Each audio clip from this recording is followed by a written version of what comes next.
तो ये गुरदासपुर से महत्वपूर्ण जानकारी, जहां पर बीएसएफ ने एक पाकिस्तानी नागरिक को पकड़ा है जो कि झाड़ियों में छिपकर बैठा हुआ था। फिलहाल बीएसएफ की पूछताछ इससे जारी है। अब एक और बड़ी खबर सामने है। रूस के आगे गिड़गिड़ाया है पाकिस्तान, भारत के साथ तनाव कम करने में मदद की मांग की है। ताशकंद समझौते की तरह मध्यस्थता की मांग कर रहा है। भारत का साथ देने की बात कह चुका है रूस।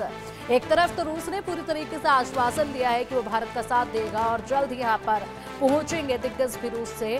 भारत के दौरे पर भारत का न्योता भी एक्सेप्ट जो है वो किया गया है। और इसी के साथ अगर बड़ी बात की जाए तो यहाँ पर रूस ने जब साफ तौर पर कह दिया है कि वो आतंकवाद के खिलाफ पूरी तरीके से भारत के साथ मजबूती के साथ खड़ा है, उसके बाद अब पाकिस्तान यहाँ पर भी गिड़गिड़ाने के लिए पहुंच गया है और रूस के सामने पाकिस्तान गिड़गिड़ा रहा है, समझौते की बात कर रहा है कि समझौता ताशकंद की तरह ही करवा दिया जाए।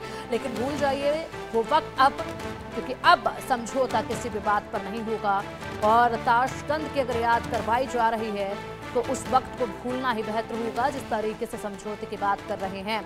अब ये समझौता नहीं होगा और अगर अब समझौता पाकिस्तान से होता है तो उसका साफ मतलब है कि आतंकवाद के साथ समझौता है और इसलिए आतंकवाद को बर्दाश्त बिल्कुल भी भारत करेगा नहीं और ना ही कोई दूसरी कंट्री अब पाकिस्तान का साथ देगी इस आतंकवाद के लिए। और इसीलिए तमाम जो बड़े देश हैं उन सभी ने हिंदुस्तान के साथ खड़े होने का फैसला लिया है पाकिस्तान के खिलाफ और आतंकवाद के खिलाफ। और इसीलिए अब रूस ने भी स्पष्ट किया है कि यहाँ पर जो है हम भारत का साथ देंगे, लेकिन बावजूद इसके पाकिस्तान फिर से गिड़गिड़ा रहा है।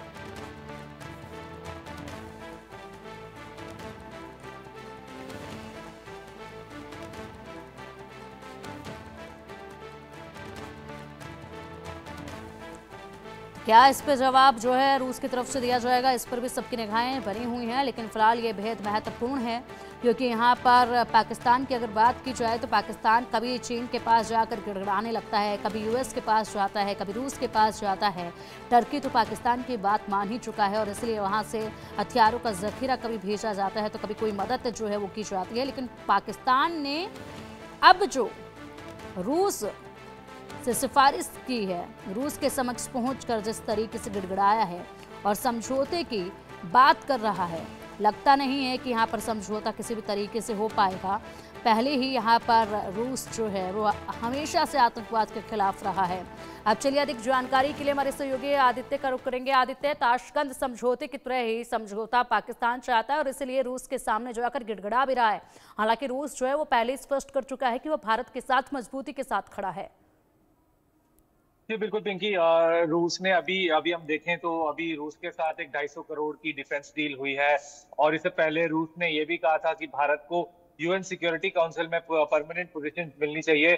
और अभी जो इमरजेंसी यूएन की मीटिंग हुई है इसमें भी रूस ने जो ये आतंकी हमला हुआ है पहलगाम में, इसको पूरी तरीके से कंडेम करा है और बोला है कि पाकिस्तान जवाब दे कि क्या लश्कर तैयबा कि क्यों वो लश्कर तैयबा को पनाह देता है पाकिस्तान, और बहुत से कड़े सवाल कर रहा है। और इसके हाल ही इसी दौरान हमने देखा कि व्लादिमीर पुतिन जो रूस के राष्ट्रपति हैं उन्होंने भी बोला कि ये भारत आएंगे।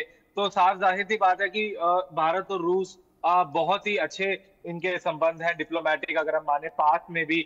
और कई बार रूस ने भारत को हमेशा से ही सपोर्ट करता रहा है। तो अब देखने वाली बात रहेगी कि ये जो है पाकिस्तान के लिए उल्टी गिनती एक तरह से शुरू हो गई है और पाकिस्तान ग्लोबली अब आइसोलेट होने की कगार पे है। जी पिंकी।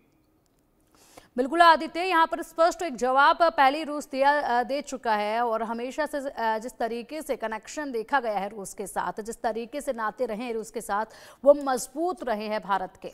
लेकिन बावजूद इसके पाकिस्तान वहाँ पर जाकर गिड़गिड़ा रहा है। किस सोच के साथ, किस मानसिकता के साथ वहाँ पर मदद जो है वो मांगी जा रही है? क्योंकि इससे पहले यूएस के पास भी गया, वहाँ से भी करारा जवाब जो है वो मिल गया था पाकिस्तान को। अब ऐसे में क्या लग रहा है कि क्या रूस की तरफ से जवाब जो है वो पाकिस्तान को दिया जा सकता है? किस तरह की टिप्पणी जो है वो सामने आ सकते हैं, क्योंकि नजर जो है इस टिप्पणी पर भी सबकी टिकी हुई है।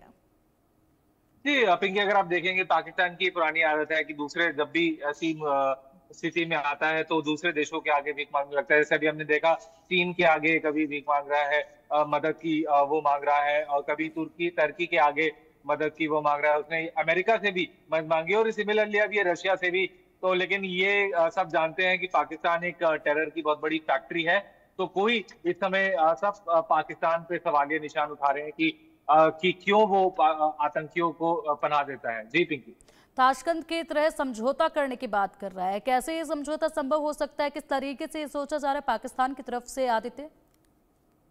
जी पिंकी, अगर हम देखें तो पाकिस्तान की जो भी पूरी पॉलिटिकल इस्टेब्लिशमेंट और आर्मी है पूरी तरीके से घबराई हुई है, इसमें पूरी चरमरा चुकी है। तो इस समय इस कोई स्थिति में पाकिस्तान नहीं है किसी भी देश से मदद मांगने के लिए, क्योंकि ऑलरेडी पाकिस्तानी की जो इकोनॉमी है वो बैकफुट पे है। तो अब देखने वाली बात रहेगी किस तरीके से पाकिस्तान ग्लोबली एक्सपोज होता है। जी बिल्कुल आदित्य, आप बने रहिए हमारे साथ, जल्द हाजिर होंगे आपके पास कुछ और ताज़ा तरीन खबरों के साथ और बड़े अपडेट्स के लिए।